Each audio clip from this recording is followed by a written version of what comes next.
আসসালামু আলাইকুম, আমি কানিজফাদের মর্দা টেকনিক ইজি এডুকেশনের পক্ষ থেকে সকলকে জানাই স্বাগত।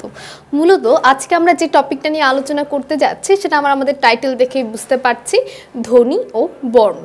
মূলত আমাদের যে অষ্টম শ্রেণীর বাংলা দ্বিতীয় পত্র বাংলা ব্যাকরণ যে বইটা আছে, সেই বাংলা ব্যাকরণের দ্বিতীয় অধ্যায় প্রথম পরিচ্ছেদ হচ্ছে আমাদের ধ্বনি ও বর্ণ।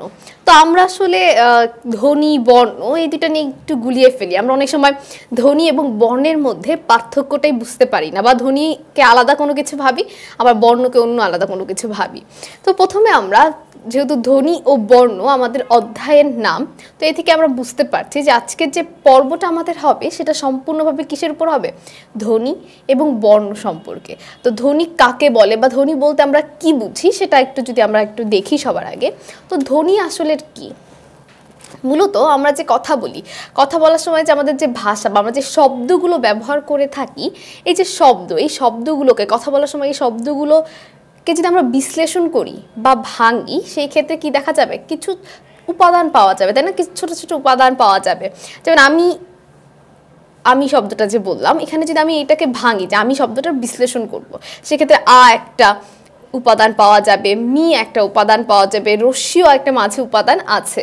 তো এই যে আমরা যে আমাদের ভাষা বা আমাদের শব্দগুলোকে ভাঙার ফলে কিছু উপাদান পাই, এই ভাষা বা শব্দগুলো ভেঙে যে উপাদানগুলো পাওয়া যায় সেগুলো হচ্ছে কি? আমাদের ধ্বনি। তো ধ্বনি কি? আমাদের যে ভাষা, বাংলা ভাষা হোক বা যে কোনো ভাষা হোক, ভাষার যে মৌলিক উপাদানটা, অর্থাৎ সবচেয়ে ছোট যে উপাদানটা থাকবে, সবচেয়ে ক্ষুদ্র যে উপাদানটা থাকবে, সেটাই হচ্ছে আমাদের ধ্বনি। অর্থাৎ আমরা যে কথা বলার সময় ভাষা যেটা ব্যবহার করি, তার সবচেয়ে ক্ষুদ্র বা মৌলিক উপাদান হচ্ছে আমাদের ধ্বনি উচ্চারণের সময়। তবে ধ্বনির কিন্তু নিজস্ব কোনো অর্থ নেই। একটির পর একটি ধ্বনি একত্রে যুক্ত হয়ে একটি শব্দ গঠন করে, সেই শব্দ একটা অর্থ প্রকাশ করতে পারে। এর মানে এই না যে আমরা যে মুখ দিয়ে যাই উচ্চারণ করবো, যেই ধ্বনি উচ্চারণ করবো সেটা একটা অর্থ প্রকাশ করতে পারবে। তো এটা আমাদের মাথায় রাখতে হবে। তো আমরা দেখতে পাচ্ছি কোনো ভাষার উচ্চারিত শব্দকে, অর্থাৎ ভাষার জন্য যে আমরা শব্দগুলো উচ্চারণ করে থাকি, তা বিশ্লেষণ করলে যে উপাদান সমূহ পাওয়া যাবে, অর্থাৎ সেগুলোকে যদি আমরা ভাঙি বা বিশ্লেষণ করি, যে উপাদান ছোট ছোট ক্ষুদ্র উপাদানগুলো পাওয়া যায়, সেগুলোকে পৃথকভাবে ধ্বনি বলে। এটা হচ্ছে আমাদের ধ্বনির সংজ্ঞা। এখন কথা হচ্ছে ধ্বনি উচ্চারণটা আসলে করি আমরা কিভাবে, বা ধ্বনি উচ্চারণ স্থান কোনটি? মূলত বাকযন্ত্রের সাহায্যে, আমাদের যে বাকযন্ত্র আছে তার সাহায্যে আমরা মূলত ধ্বনিটা উচ্চারণ করে থাকি। আমরা তো জানি যে আমাদের যে ফুসফুস, সেটা কি করে? শ্বাস মানে গ্রহণ ও ত্যাগ করে। তো যখন ত্যাগ করা হয়, শ্বাস যখন ফুসফুস ত্যাগ করে, তখন সেটা মুখ থেকে বের হয়ে আসার সময় মাঝে মধ্যে কিছু জায়গায় বাধাপ্রাপ্ত হয়, এবং কিছু জায়গায় বাধাপ্রাপ্ত হয়ে বিভিন্ন ধ্বনির উৎপন্ন করে। অর্থাৎ বাকযন্ত্রের মাধ্যমে আমাদের ধ্বনি উচ্চারণ করা হয়ে থাকে বা তৈরি করা হয়ে থাকে। অর্থাৎ কি? বাকযন্ত্রের সাহায্যে ধ্বনি তৈরি করা হয়ে থাকে। অর্থাৎ বাকযন্ত্রে কি কি অংশ আছে? তো বাকযন্ত্রের মধ্যে আমরা কোন কোন আমাদের শরীরের অঙ্গ বা যন্ত্রগুলো ধরতে পারি, সেগুলো হচ্ছে কি, সেটা যদি একটু দেখে আসি আমরা। যেমন আমি প্রথমেই বললাম যে ফুসফুস, ফুসফুস কি করে? বাতাস বা আমাদের যে শ্বাস, সেটা গ্রহণ এবং ত্যাগ করে থাকে। তো যখন শ্বাস ত্যাগ করি আমরা, তো তখন আমরা তো জানি যে আমরা নাক দিয়ে সাধারণত শ্বাস ত্যাগ করে থাকি, তবে কিছু সময় কিন্তু আমাদের মুখ থেকেও বাতাস বের হয়। তো তখন সেই ক্ষেত্রে মুখ থেকে যখন কণ্ঠ নালী বা কণ্ঠস্বরের মাধ্যমে প্রথমে ফুসফুস থেকে বাতাসটা কণ্ঠ স্বরে আসবে, তবে সেখান থেকে বের হওয়ার সময় তালু, মূর্ধা, দন্ত, ওষ্ঠ, এগুলো বিভিন্ন জায়গায় বাধাপ্রাপ্ত হয় আমাদের বাতাসটা। তো তখন বাতাসটা বাধাপ্রাপ্ত হয়ে বিভিন্ন ধ্বনির উচ্চারণ হয়ে থাকে। তো অর্থাৎ আমাদের বাকযন্ত্রের অংশ হিসেবে প্রথমে ধরতে পারি আমরা ফুসফুস, যেহেতু সেখান থেকে আমাদের শ্বাস ত্যাগ ও গ্রহণ হয়ে থাকে। তো ফুসফুস, তারপর ফুসফুসের সাথে কণ্ঠনালী, তারপর হচ্ছে তালুর মাধ্যমে মাঝে মধ্যে বাধাপ্রাপ্ত হয় মূর্ধা। এখন কথা হচ্ছে এই যে মূর্ধাটা আসলে কি, এটা আমরা অনেকে চিনতে পারি না বা বুঝতে পারি না। আমরা বুঝি না যে মূর্ধা জিনিসটা আসলে কি। আমরা যদি লক্ষ্য করি, আমাদের যে কণ্ঠ পড়া, অর্থাৎ তালু যেখান থেকে শুরু হয়, তালুর এবং দন্ত অর্থাৎ দাঁত এবং তালুর মাঝে একটা শক্ত, উপরের পাটিতে একটা শক্ত অংশ থাকে, তাই না? আমরা যদি একটু লক্ষ্য করি আমাদের নিজেদের মুখের গঠন প্রণালীর উপরেই, তাহলে আমরা দেখতে পাবো তালুর পরে যে একটা শক্ত অংশ থাকে দাঁতের আগে এবং তালুর পরে, সেই অংশটাকে মূলত মূর্ধা বলে। আমরা যে ট, ঠ, ড, ঢ, এই যে ট, ঠ, ড, ঢ উচ্চারণ করার সময় আমাদের জিহ্বা যেখানে টাচ করছে বা স্পর্শ করছে, সেটাই হচ্ছে মূলত মূর্ধা। দন্ত অর্থাৎ দাঁত, ওষ্ঠ অর্থাৎ ঠোঁট, যেমন প, ফ, ফ, ব, ভ, এই সকল যে বর্ণগুলো আছে বা ধ্বনিগুলো আছে এগুলো উচ্চারণ করার সময় আমরা কিন্তু দেখতে পাচ্ছি যে আমরা কিন্তু ঠোঁটের আশ্রয় নিচ্ছি বাতাসটাকে, বা আমাদের যে ফুসফুস থেকে যে বাতাসটা মূলত বের হয়ে আসছে সেটা বাধা দিতে ঠোঁটের ব্যবহার করা হচ্ছে। তাই এটা কি আমাদের ঠোঁটও কিন্তু অনেক সময় আমাদের বাকযন্ত্রে অর্থাৎ ধ্বনি তৈরির জন্য কাজে লাগে ইত্যাদি। কারণ এছাড়াও আরও আছে যেমন জিহ্বা, আরও অনেক কিছু আছে বাকযন্ত্রের অংশ যেগুলো আমাদের ধ্বনি তৈরিতে সাহায্য করে থাকে। যেমন কি আমরা কি লিখলাম, ফুসফুস, কণ্ঠনালী, তালু, মূর্ধা, দন্ত, ওষ্ঠ ইত্যাদি। এছাড়াও আরও অনেক আছে। তো এগুলো হচ্ছে কি আমাদের ধ্বনি সম্পর্কে বেসিক যে ধারণাগুলো থাকা দরকার বা বইয়ে যেগুলো দেওয়া আছে। মূলত এখান থেকে তেমন একটা এমসিকিউ আসে না, তবে এই যে বাকযন্ত্রের সাহায্যে ধ্বনি তৈরি হয়ে থাকে এখান থেকে একটা এমসিকিউ আসার সম্ভাবনা থাকে। কারণ আমরা তো জানি যে আমাদের ক্লাস 8-এ জেএসসি পরীক্ষা আছে, তো জেএসসি পরীক্ষার জন্য আমাদের তো ওইভাবে প্রিপারেশন নিতে হবে। তাই অষ্টম শ্রেণীর বইটার যে চ্যাপ্টারগুলো সাজানো আছে সেগুলো আমরা কিন্তু এভাবে নোট করে দিই, যেন আপনারা বুঝতে পারেন যে কোন অংশটুকু বেশি ইম্পর্টেন্ট দিয়ে পড়তে হবে বা মুখস্থ করে ফেলতে হবে, আর কোন অংশটুকু একটু পড়লেই হবে। তো মূলত ভাষার মৌলিক উপাদান হচ্ছে ধ্বনি, এই অংশটা খুবই গুরুত্বপূর্ণ। অনেক সময় কিন্তু এটাকে ভাষার মৌলিক উপাদান বা সবচেয়ে ক্ষুদ্র উপাদানও বলা হয়ে থাকে, যে ভাষার সবচেয়ে ক্ষুদ্র উপাদানটা কি? সবচেয়ে ক্ষুদ্র উপাদানই হচ্ছে কি আমাদের ধ্বনি।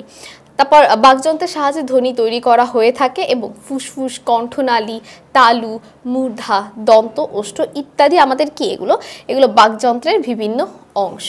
এখন কথা হচ্ছে যেটা যে আমাদের যে ধ্বনি সেটা আসলে আমরা কয়টা ভাগে ভাগ করতে পারি, তাই না?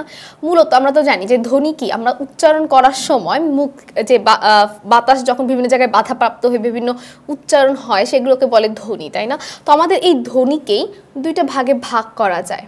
কিছু ধ্বনি আছে যেগুলো উচ্চারণ করার সময় বাতাস কোথাও বাধাপ্রাপ্ত হয় না, সেগুলোকে এক ভাগে ভাগ করা যায়।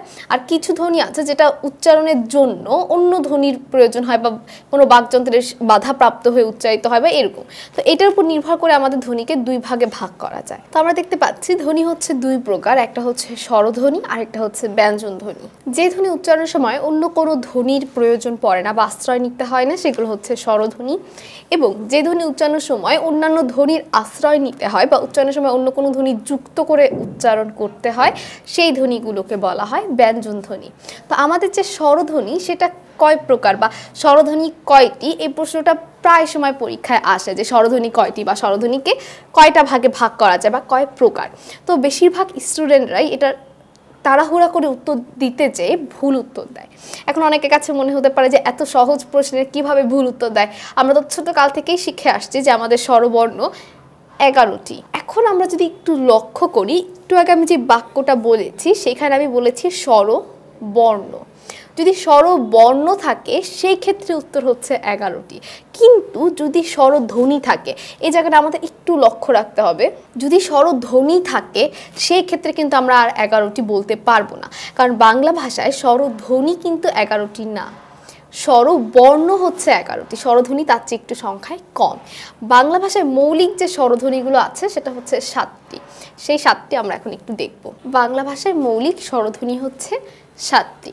তো এখন আমরা দেখব যে আমাদের যে মৌলিক স্বরধ্বনি 7টি আছে সেই 7টি আসলে কোন 7টি। আমরা যদি লক্ষ্য করি, স্বরেয়, স্বরেয়া, রস্বই, রস্যু, এ, ও এবং এ।